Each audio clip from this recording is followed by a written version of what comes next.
ಯಾರೋ ನೀವೆಲ್ಲ ನನ್ನ ಯಾಕೋ ಇಲ್ಲಿ ಕರ್ಕೊಂಡ್ ಬಂದಿದ್ದೀರಾ? ನಾನು ಯಾರು ಗೊತ್ತಾ? ನಮ್ಮ ಮಾವ ಹೋಮ್ ಮಿನಿಸ್ಟ್ರು. ನಿಮ್ ಮಾವ ಮಿನಿಸ್ಟರ್ ಆದ್ರೆ ನಮ್ಮ ಮಾವ ಯಮಧರ್ಮನೇ.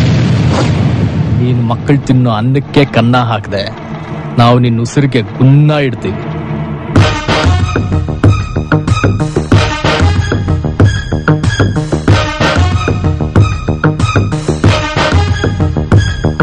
ನೀವು ಹೆದರ್ಸ್ಬಿಟ್ರೆ ಹೆದರ್ಕೊಂಡ್ಬಿಡ್ತೀರಿ ಅಂತ ತಿಳ್ಕೊಂಡಿದ್ದೀರಾ?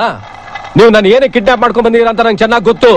ನಿಮಗ್ ದುಡ್ಡು ಬೇಕು, ದುಡ್ಡು ಎಷ್ಟು ಬೇಕು ಅಂತ ಕೇಳಿ ಚೌಕಾಸಿ ಮಾಡದೆ ತಂದು ಬಿಸಾಕ್ತೀನಿ. ಕೊಡ್ತೀಯಾ? 2 ಕೋಟಿ. ಏನ 2 ಕೋಟಿನಾ? 2 ಕೋಟಿ ಕೊಡೋದಕ್ಕೆ ನನ್ನ ದೇಶ ಕೊಳ್ಳೆ ಹೊಡಿತಾ ಇಲ್ಲ ಜುಜುಬಿ.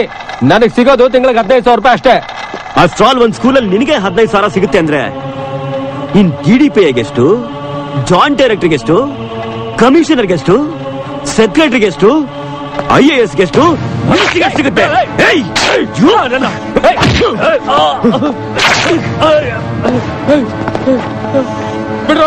ಬಿಡ್ತೀವಿ. ಪಾಪ ಅಮಾಯಕ ಮಕ್ಕಳು ಪ್ರಾಣ ಜೊತೆ ಆಟ ಆಡಿದ್ಯಲ್ಲ, ನಿನಗೆ ಹೇಸಿಗೆ ಅನ್ಸಲ್ಲ? ನೋಡಿ, ನೀವ್ ಯಾರೋ ನನಗೆ ಗೊತ್ತಿಲ್ಲ. ಯಾರ್ಯಾರು ಹೇಗೆ ಸಾಯ್ಬೇಕು ಅಂತ ಆ ಪರಮಾತ್ಮನೇ ಬರೆದ್ ಮಾಡ್ಕೊತಾನೆ. ನಾವೆಲ್ಲ ಇಲ್ಲಿ ನೆಪ ಮಾತ್ರ ಅಷ್ಟೇ. ಈಗ ನೋಡಿದ್ರೆ ಮಕ್ಕಳನ್ನೆಲ್ಲ ನಾನೇ ಸಾಯಿಸಿದೀನಿ ಅನ್ನೋ ತರ ಮಾತಾಡ್ತಿದ್ದೀರಲ್ಲ, ಇದು ಯಾವ ನ್ಯಾಯ? ಹೌದು, ಆ ಮಕ್ಕಳ ಸಾವು ನಿನ್ನ ಕೈಯಲ್ಲಿ, ನಿನ್ನ ಸಾವು ನಮ್ಮ ಕೈಯಲ್ಲಿ ಅಂತ ಆ ದೇವರೇ ಬರೆದಿಟ್ಟಿದ್ದಾನೆ. ಏನಿದು ಉರಿತಾ ಇದೆ? ಕೈ ಬಿಚ್ಚಿ.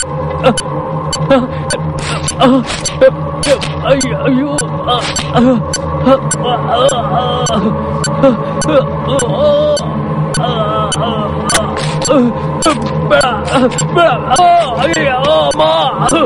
ಬೇಡ,